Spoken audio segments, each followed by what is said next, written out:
Salam sejahtera untuk kita semua.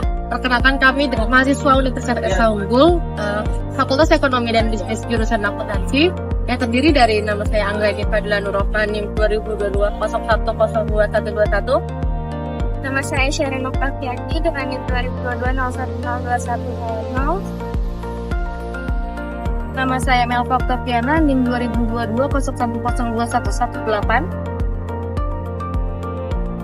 Nama saya Suci Rahmatia dengan NIM 2022 01021127. Perkenalkan, nama saya Wania dengan NIM 2022 01021195. Saya Linda Febriani dengan NIM 2022 01021125. Pada kesempatan kali ini, kami akan mempresentasikan tugas akhir dari mata kuliah pemeriksaan akuntansi 2 yang diambil oleh dosen Bapak Hendri M. Nyale dengan topik audit siklus kas dan setara kas.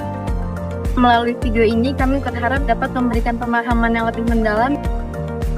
Selamat menyaksikan, semoga materi yang kami sajikan dapat bermanfaat bagi para pendengar Dan menambah wawasan Anda mengenai audit siklus kas dan setara kas.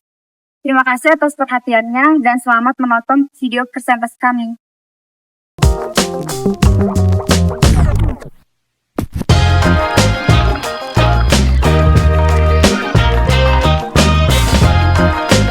Pengertian kas dan setara kas. Kas adalah uang tunai dan simpanan di bank dalam bentuk rekening giro yang dapat digunakan secara langsung untuk membayar kewajiban ataupun kebutuhan perusahaan. Kas termasuk seperti uang logam, uang kertas, dan dana yang disimpan dalam rekening bank dan siap untuk dipakai. Setara kas merupakan investasi jangka pendek yang sangat liquid, mudah diubah menjadi kas, dan memiliki risiko perubahan nilai yang sangat kecil. Setara kas harus dapat dikonversi menjadi kas dalam waktu 3 bulan atau kurang sejak tanggal perolehannya. Contoh setara kas antara lain yaitu seperti deposito berjangka pendek, lalu ada surat berharga jangka pendek, dan ada sertifikat deposito serta giro. Jadi, tidak semua investasi jangka pendek tergolong setara kas. Penentuan ini harus didasarkan pada kebijakan akuntansi perusahaan dan harus diungkapkan secara konsisten dalam catatan atas laporan keuangan. Jenis-jenis akun kas ada 3. Yang pertama, petty cash atau kas kecil. Dana tunai yang jumlahnya tidak terlalu besar, digunakan untuk keperluan operasional seperti pembelian ATK, pembayaran bensin, dan uang parkir. Yang kedua, ada kas di tangan atau cash on hand. Dana tunai yang fisiknya berada di perusahaan, biasanya itu disimpan di dalam brankas atau laci kasir. Dan yang terakhir ada kas di bank atau cash in bank, yaitu uang tunai yang berada di dalam rekening, baik dalam giro atau tabungan dengan jumlah yang cukup besar. Berikut adalah gambar hubungan kas dan setara kas dengan transaksi lain. Yang pertama, kas dan setara kas berhubungan dengan siklus pendapatan seperti penerimaan kas dari penjualan tunai dan pelunasan piutang. Yang kedua, kas dan setara kas berhubungan dengan siklus pengeluaran seperti pembelian tunai, pelunasan utang, dan pembayaran biaya operasional. Selanjutnya, kas dan setara kas berhubungan dengan siklus produksi seperti pembiayaan biaya tenaga kerja dan biaya overhead tunai. Yang keempat, kas dan setara kas berhubungan dengan siklus penggajian seperti biaya gaji dan upah. Selanjutnya, kas dan setara kas berhubungan dengan siklus investasi seperti pembelian investasi, penjualan investasi, dan penerimaan dari hasil investasi. Dan yang terakhir, kas dan setara kas berhubungan dengan siklus pendanaan seperti penerimaan dana, pengembalian dana, pembayaran biaya pendanaan. Berikut adalah tujuan saldo kas dan setara kas. Yang pertama, kelengkapan. Saldo kas mencakup seluruh transaksi yang telah terjadi. Transfer kas pada akhir periode dibukukan pada periode yang tepat yang disebut dengan cut-off atau pisah batas transaksi. Yang kedua, hak dan kewajiban. Perusahaan memiliki hak yang legal atas saldo kas tersebut. Yang ketiga, penilaian atau alokasi. Saldo kas dapat direalisasikan sesuai dengan jumlah yang dilaporkan, serta sesuai dengan daftar-daftar pendukungnya. Yang keempat, yaitu penyajian dan pengungkapan. Seluruh pengungkapan yang diperlukan atas saldo kas telah dicakup dalam pengungkapan saldo kas. Berikutnya adalah prosedur berorientasi kecurangan dan salah saji.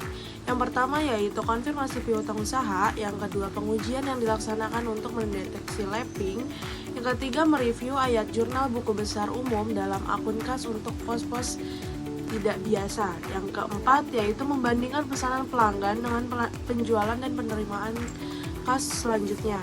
Yang kelima, memeriksa persetujuan dan dokumen pendukung piutang tak tertagih dan retur penjualan saat pengurangan. Pengujian substantif saldo kas. Yang pertama, prosedur awal audit, yaitu mengusut saldo kas awal tahun, baik kas di tangan maupun di bank, dan mencocokkannya dengan kitas kerja tahun sebelumnya. Yang kedua, prosedur analitis, membandingkan saldo kas saat ini dengan saldo anggaran, saldo tahun sebelumnya, atau rasio keuangan terkait untuk mendeteksi adanya anomali. Yang ketiga, pengujian detail transaksi dan saldo, untuk melakukan cut-off test untuk memastikan bahwa penerimaan dan pengeluaran kas dicatat pada periode yang tepat sehingga menghindari salah saji akibat pencatatan di periode yang salah. Yang keempat, evaluasi pengkajian dan pengungkapan untuk memastikan bahwa saldo kas yang disajikan sudah mencakup semua unsur kas yang relevan, termasuk kas dalam valuta asing, tabungan, dan dana yang dibatasi penggunaannya. Selanjutnya, prosedur audit saldo kas. Yang pertama, perhitungan fisik kas atau cash count. Auditor akan menghitung langsung uang tunai yang ada di tangan perusahaan untuk memastikan keberadaannya dan akan mencocokkannya dengan catatan buku kas. Langkah ini penting karena membantu auditor memastikan uang tunai benar-benar ada dan sesuai dengan catatan perusahaan.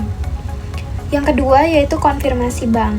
Auditor akan meminta konfirmasi langsung ke bank untuk memverifikasi saldo rekening kas perusahaan untuk memastikan saldo tersebut valid dan tidak ada kesalahan.